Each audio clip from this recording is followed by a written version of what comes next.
Session 49 Recap: The Runes Beneath the Mountain. As told by Dar the Sellsword in the Last Lantern Tavern. The tavern was packed that night, Patch slamming mugs on tables, Marta leaning forward with her quill, Zariah listening with a sly smile from her velvet booth. Even Nat the drunk had sobered up enough to listen. Dar the Sellsword stood tall at the center, spear in hand, voice booming over the crowd. Dar's tale. At last they came to me. Me, Dar the Sellsword. After months of stories without me, they finally admitted the truth.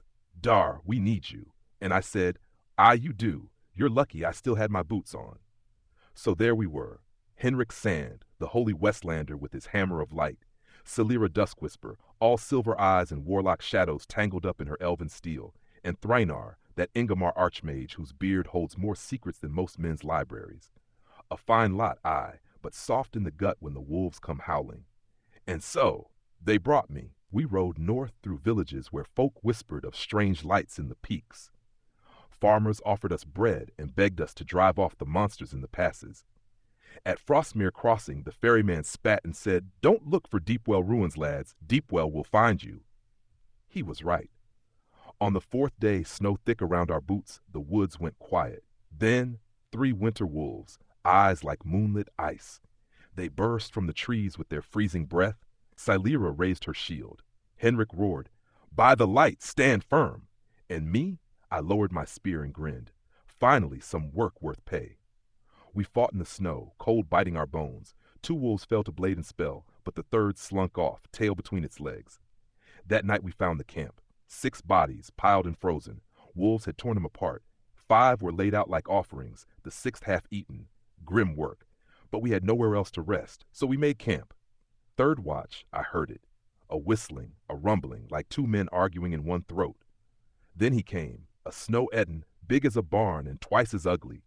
He stormed into camp with a voice like thunder. "Pets! Where are my pets?" But his wolves were dead. The big brute bellowed for them, but only the survivor limped back, whining at his master's feet. Then both heads turned toward us. "Kill them! Eat them! Crush their bones!" one roared. "No, tear the little one first," the other head argued, pointing at Thrynar. And I thought, finally, this is the story I was made for. We clashed. Celira's blade shone silver in the firelight. Henrik called down radiant flame.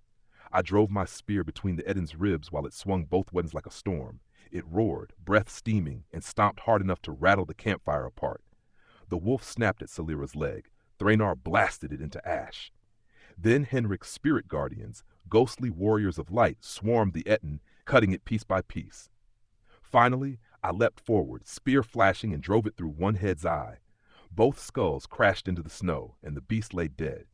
The last wolf whimpered once, and I silenced it. The night belonged to us. We pressed on. Days of bitter wind. Villages of hollow-eyed folk who gave us warnings and wine. In Grellstone, a merchant tried to sell us cursed trinkets from Deepwell. Celira growled, and the man near fainted.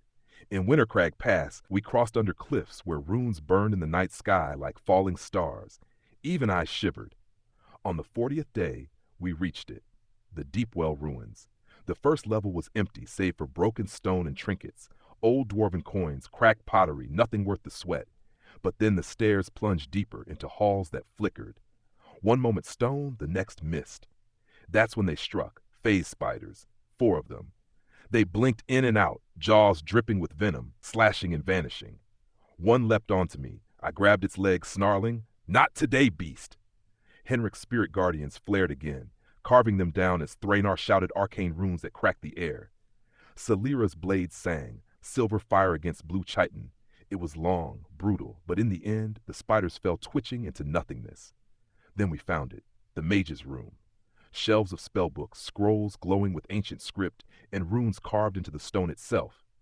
Thrynar nearly wept. "Decades," he whispered. "I've waited decades for this." I didn't weep, but my eyes did gleam.